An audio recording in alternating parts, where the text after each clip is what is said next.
Screen ಮೇಲೆ ಗಮನಿಸ್ತಿರ್ಬೋದು. ದಿನಾಂಕ 5/6/2026 ಆಯುಕ್ತರ ಕಚೇರಿ, ಶಾಲಾ ಶಿಕ್ಷಣ ಇಲಾಖೆಯನ್ನು ಪ್ರತಂಗ ರಸ್ತೆ, ಬೆಂಗಳೂರು ಇವರಿಂದ ಒಂದು ಜ್ಞಾಪನ ಬಂದಿರುತ್ತೆ ಪ್ರೌಢಶಾಲಾ ಶಿಕ್ಷಕರ ನೇಮಕಾತಿ ಕುರಿತು. ವೀಕ್ಷಕರೇ, ಡೀಟೇಲ್ ಆಗಿ ನೋಡ್ತಾ ಬರೋಣ. ಬಹಳ ಇಂಪಾರ್ಟೆಂಟ್ ಆದ ಮಾಹಿತಿ ಆಗಿರುತ್ತೆ ನೋಡಿ. ಪ್ಲೀಸ್ ದಯವಿಟ್ಟು ವಿಡಿಯೋನ ಲೈಕ್ ಮಾಡಿ.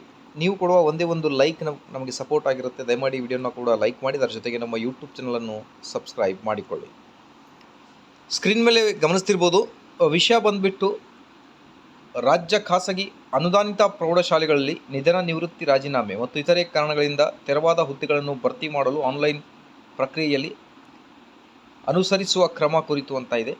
ದಿನಾಂಕ ಗಮನಿಸ್ತಿರ್ಬೋದು ಇಲ್ಲಿ ಸ್ಕ್ರೀನ್ ಮೇಲೆ 5/6/2026 ನಿನ್ನೆ ಅಷ್ಟೇ ಬಂದಿರುವ ಇದು ಒಂದು ಬೈಕ್ ಬ್ರೇಕಿಂಗ್ ಅಪ್ಡೇಟ್. ಮೇಲ್ಕಂಡ ವಿಷಯಕ್ಕೆ ಸಂಬಂಧಿಸಿದಂತೆ ರಾಜ್ಯದಲ್ಲಿನ ಖಾಸಗಿ ಅನುದಾನಿತ ಪ್ರೌಢಶಾಲೆಗಳಲ್ಲಿ ದಿನಾಂಕ 1/1/2016ರಿಂದ 31/12/2020 ನಿಧನ, ನಿವೃತ್ತಿ, ರಾಜೀನಾಮೆ ಮತ್ತು ಇತರೆ ಕಾರಣಗಳಿಂದ ತೆರವಾದ ಹುದ್ದೆಗಳನ್ನು ಭರ್ತಿ ಮಾಡಲು ಉಲ್ಲೇಖ 2ರ ಸರ್ಕಾರದ ಆದೇಶದಲ್ಲಿ ಅನುಮತಿ ನೀಡಲಾಗಿದೆ. ಸದರಿ ಆದೇಶದಲ್ಲಿ ಅನುದಾನಿತ ಪ್ರೌಢಶಾಲೆಗಳಲ್ಲಿ ಖಾಲಿ ಹುದ್ದೆ ಭರ್ತಿ ಪ್ರಕ್ರಿಯೆಯನ್ನು ಆನ್ಲೈನ್ ತಂತ್ರಾಂಶದ ಮೂಲಕ ನಿರ್ವಹಿಸಲು ತಂತ್ರಾಂಶವನ್ನು ಅಭಿವೃದ್ಧಿಪಡಿಸಿ ಪ್ರಸ್ತಾವನೆಗಳನ್ನು ವ್ಯವಹರಿಸಲು ನಿರ್ದೇಶಿಸಲಾಗಿದೆ.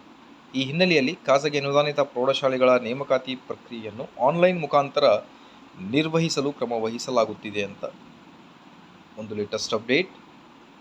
ಸೊ, ಅರ್ಹ ಖಾಲಿ ಹುದ್ದೆಗಳನ್ನು ಭರ್ತಿ ಮಾಡಲು ಅನುಮತಿ ಕೋರಿ ಪ್ರಸ್ತಾವನೆಯನ್ನು ತಂತ್ರಾಂಶದಲ್ಲಿ ಸಲ್ಲಿಸಬೇಕಾಗಿರುತ್ತದೆ ಎಂದು ಸ್ಪಷ್ಟಪಡಿಸಿದೆ ಅಂತ ಹೇಳ್ತಾ ಇದ್ದಾರೆ. ಸೊ, ನೋಡ್ತಿರ್ಬೋದು, ಈಗ ನೇಮಕಾತಿಗಳ ಸುರಿಮಳೆನೇ ಅಂತ ಹೇಳ್ಬೋದು.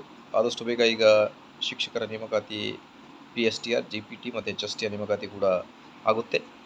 ಸೊ, ಡೀಟೇಲ್ ಆಗಿ ನೀವು ಸ್ಕ್ರೀನ್ಶಾಟ್ ತೊಗೋಬೋದು.